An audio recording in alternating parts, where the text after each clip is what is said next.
안녕하십니까, 요시입니다. 지금 한국에서 영화 같은 일이 벌어지고 있습니다. 와, 이게 노상원 전 국군정보사령관님, 노상원님을 MBC에서 너무 까더라고요. 막 난리예요, 완전. MBC가 우리의 적이잖아요. 그 적이 제일 무서워하는 게 우리 편입니다.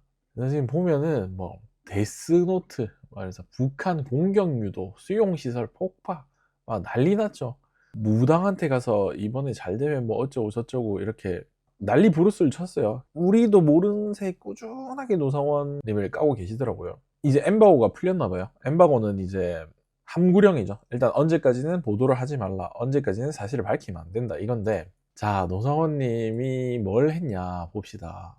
2018년 여군 교육생을 강제추행한 혐의로 징역 1년 6개월 실형을 받고 집행유예 없이 실형을 복역했다, 이렇게 됐는데, 이거는 뭐 사실인지 일부러 그랬는지 모르겠어요. 일단 뭐 사실이라는 가정하에, 그리고 나서 비다나 씨를 찾아가 개인적인 상담을 받았다, 무속인 프레임을 씌워가지고 막 공격을 했었어요. 근데 알고 보니까 한국 합동작전 블랙옵스 작전은, 너희가 이 작전을 하다가 만약에 발각이 된다, 국가는 너희를 모른다, 너희 존재 자체는 부정될 것이며 너희의 기록은 모두 사라질 거다. 노상원님을 선택을 한 것 같아요. 왜냐면은 불명예 전역을 했고 이제 이미지가 안 좋기 때문에 꼬리 자르기용으로 쓰려고 한 겁니다. 김용현 국방부 장관님이 연락을 한 것 같고, 자, 스카이데일리 기사 나온 거 보면은 옥중 노상원 간첩단 보도는 틀림없는 사실이다.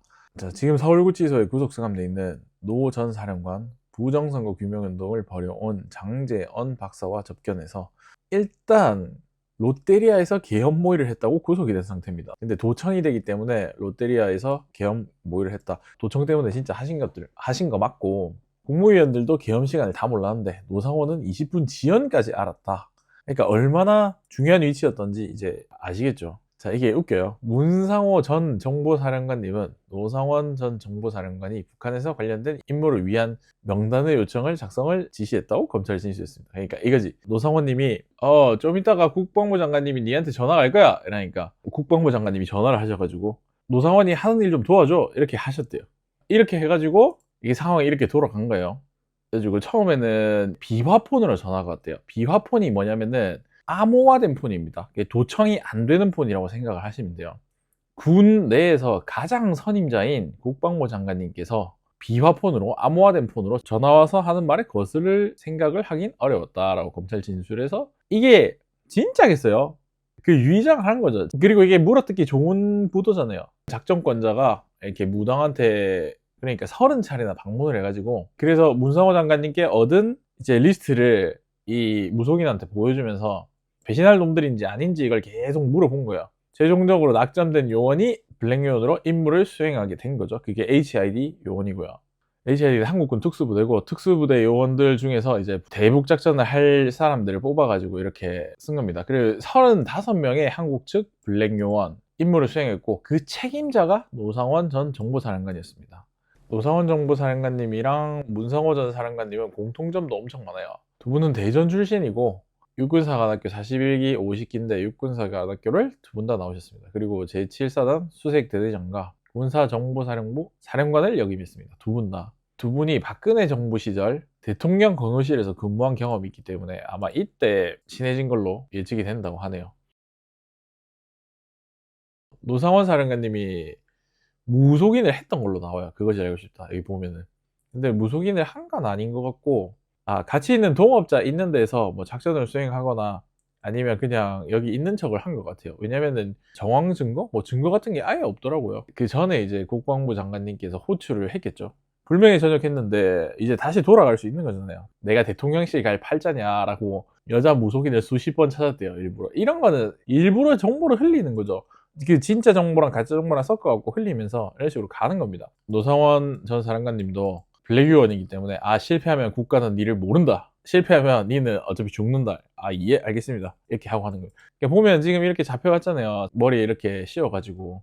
이때도 스카이데일리 기사를 보면 지금 같이 임무를 수행했던 미국에서 투입한 요원 3명이 있는데, 그 3명 중에 1명이 한국어랑 영어를 같이 하는 요원이에요. 한 3, 4년 전부터 한국에 와가지고 성간이 근처에 위장 취업을 해가지고 그 중국인 간첩들의 정보를 계속 수집해서 미국에 줬고, 이게 다른 사람은 이제 한국의 외국계 기업에 위장 취업해가지고 정보를 계속 수집했답니다. 또 다른 한 명은 이제 영어 강사로 취직해가지고 자금 조달하고 이제 정보 취합해서 보내는 역할을 했다고 하더라고요. 그래서 그 세 명도 아직까지 복귀를 안 했다고 합니다. 계엄 사태가 끝나는 상황이 그 사람들 HID 요원의 복귀 시기지 않을까 싶습니다. 지금은 또 이제 한미 공동 발표 조율 중이라고 하네요. 최대한 빠른 시간 내에 발표를 했으면 좋겠고. 그리고 또 재밌는 게 문상호 전 사령관님이 박선원 세일러박 우리나라 간첩 중에 제일 순위가 높다고 하더라고요. 그래서 이 세일러박이 문상호 전 사령관님한테 막 질문을 퍼부었잖아요. 노상원도 로상원이라고 하고 막 이상해요. 진짜 박선원은 간첩 맞고, 문상호 사령관님께서 세일러박한테 그간 도와주셔서 고맙습니다. 평생 잊지 않겠습니다. 늘 건강하십시오. 충성이라고 했대요. 이에 대해서 박 의원은 마치 나하고 작별 인사하는 느낌이었다. 도대체 그 전화를 왜 했는지 굉장히 의문스럽다 라면서 이제 유감을 표했는데, 이게 그거죠. 아, 니 간첩이커. 니 곧 뭐 어디 사형이든 뭐 간타나모를 가든 뭐 징역을 가든 니 뭐 예의 있게 작별 인사를 한 거죠. 그리고 쿠데타 직후에 세일러박이 내가 많이 허탈하다고 보냈대요. 근데 문상호 전 사령관님께서 답변을 안 했대요. 어차피 갈롬인데. 뭐 하여튼 지금 우리가 하는 그 어떤 영화보다 재밌는 영화가 만들어지고 있습니다. 지금 한국에서 현재.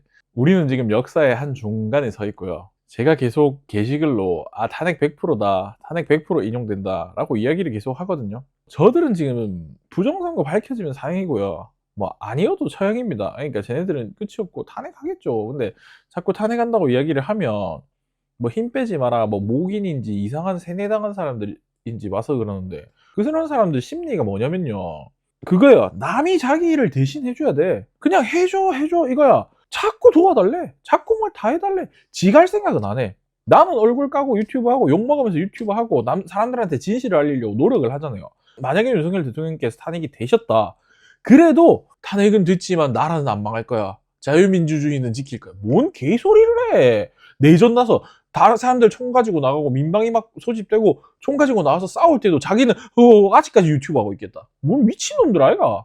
대통령님 좋아요. 대통령님이 최고죠. 근데 언제까지 윤석열 대통령한테 해줘 아니면 트럼프한테 해줘 뭐 미국한테 해줘 언제까지 자꾸 해줘 할래.